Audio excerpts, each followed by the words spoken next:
치과의 사당의 재병천입니다. 오늘은 컴퓨터 가이드 수술을 이용한 전악 임플란트 수술과 당일 보철물 관련된 내용을 설명을 드릴 텐데요. 그저께 이틀 전에 실제 수술하셨던 환자분 케이스를 가지고 어떻게 진행되는지 조금 더 자세하게 설명을 드리고자 합니다. 먼저 컴퓨터 가이드 전악 수술을 진행을 하려면 환자 상태를 정밀하게 분석하는 과정이 필요합니다. 그 과정을 통해서 어느 위치에 어떻게 임플란트가 정확하게 수술이 될 건지, 그리고 미리 임시치아까지 제작을 해놓고 수술이 들어가는데요. 파노라마 사진, 일반적인 치과에서 많이 쓰는 엑스레이 사진입니다. 파노라마 사진, 그 다음에 3천 입체 영상처럼 보이는 CT 사진이 있습니다. 요즘에는 거의 대부분의 치과에서도 콘빔 CT라고 해서 CT를 거의 다 가지고 있는 상황이라서 요거까지는 아마 많은 분들께서 보셨을 겁니다. 그리고 입안 사진까지는 뭐 카메라가 있으면 쉽게 촬영을 하고요.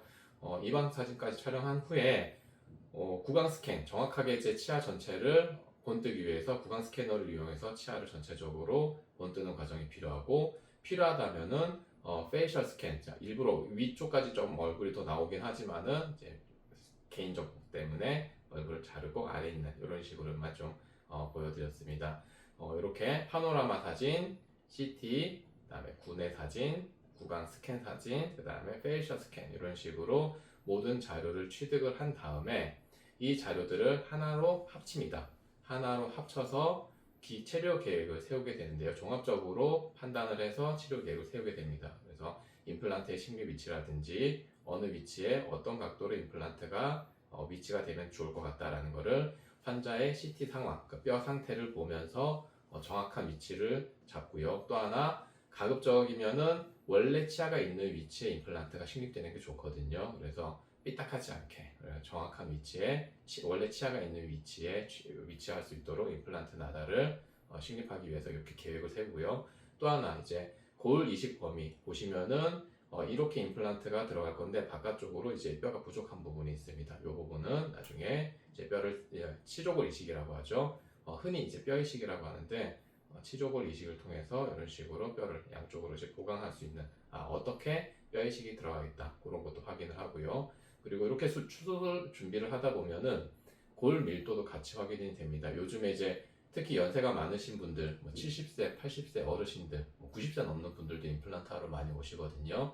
그런 분들은 약을 많이 드시고 계세요. 기본적으로 안 드시는 약이 없습니다. 그렇기 때문에 골다공증이라든지 드시는 약, 이런 것도 전체적으로 평가를 해서 위험성, 임플란트 위험성에 평가를 하게 되는데, 이렇게 구강 스캔 데이터, CT 데이터, 이런 정밀 분석 자료를 통해서 골밀도가 어떻게 되는지, 특히 골다공증 있으신 분들 골밀도가 어떻게 되는지 미리 확인하고 수술을 진행할 수가 있습니다.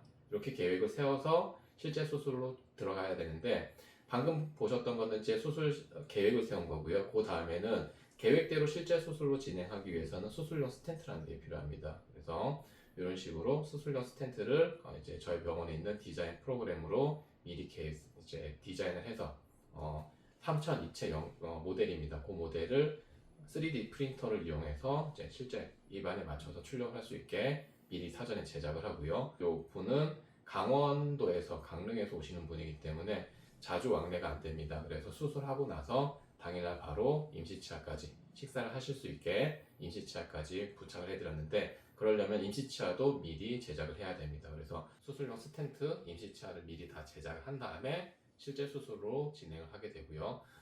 이 환자분 같은 경우에는 수술도 편하게 수술하시기 위해서 아무래도 전체 임플란트를 하시다 보면은 많이 무서워하시거든요. 그래서 수면 진료를 통해서 편하게 수술을 완료를 하셨고, 수술 시간은 1시간 정도 소요가 되셨습니다. 근데 앞뒤로 수술 준비하고 수술 끝나고 임시치아까지 부착하는 데는 한 2-3시간 정도 소요가 되신 것 같고요. 환자가 깨시고 나서도 이렇게 치과 진료 편하게 받아보신 적은 처음이라고 말씀을 하셔서 좀 뿌듯했습니다. 이 환자분 같은 경우에는 위에 임플란트 8개가 이렇게 식립이 됐고, 가시기 전에 임시치아까지 한 번에 딱 부착을 해드려서 처음에 저희 병원에 오셨을 때 위와 같은 상태셨습니다. 앞니가 부러지셨고 어금니도 없고 남아있는 치아들도 많이 흔들려서 충치도 심하고 흔들리기도 해서 예후라 그러죠. 치아 수명이 오래 갈 것 같진 않았습니다. 물론 치과 의사로서 가능한 한 살릴 수 있는 치아는 오래 살려서 쓰는 게 의무입니다. 치과 의사로서의 의무이긴 한데 그래도 환자분들의 예후, 장기적인 예후를 봤을 때 전략적으로 이제 발치를 하고 임플란트 하시는 게 좋다라고 판단해서 전체 치아를 발치를 하고 가시기 전에 수술 당일날 임시치아까지 부착을 해드렸고, 이게 수술 당일날 바로 찍었던 사진이기 때문에 위쪽에 보면은 이제 실밥 꿰맸던 흔적들이 이렇게 남아 있습니다. 그래서 이분 같은 경우에는 다음번 약속은 이렇게 수술하시고 한 달 후에 체크 약속을 잡아드리거든요. 한 달 후에 오셔서 실밥 풀면서, 그리고 아래쪽도 충치 치료하셔야 될 게 많으세요. 그래서 오실 때마다 최소 내원 강원도에 계시기 때문에 자주 오실 수가 없으셔서 한 달에 한 번 정도씩 오시면서 충치 치료도 하고, 그러니까 살려서 쓰실 건 살려서 쓰시고 이제 임플란트는 충분히 잘 회복되고 있는지 체크해 가면서 최종 완료는 한 3개월에서 4개월 정도 소요될 거라고 이렇게 설명을 드렸습니다. 그래서 오늘은 지난주에 실제로 강원도에서 오신 환자분 실제 수술 케이스를 통해서 어떻게 자료를 준비를 하고 수술 계획을 세우고 수술 준비를 해서 실제 수술로 진행이 되는 것까지 전체적으로 지난번에 예전에 비해서 조금 더 자세하게 설명을 드렸습니다. 오늘은 여기까지 마무리해 드리도록 하겠습니다. 치과의사당의 재병천이었습니다.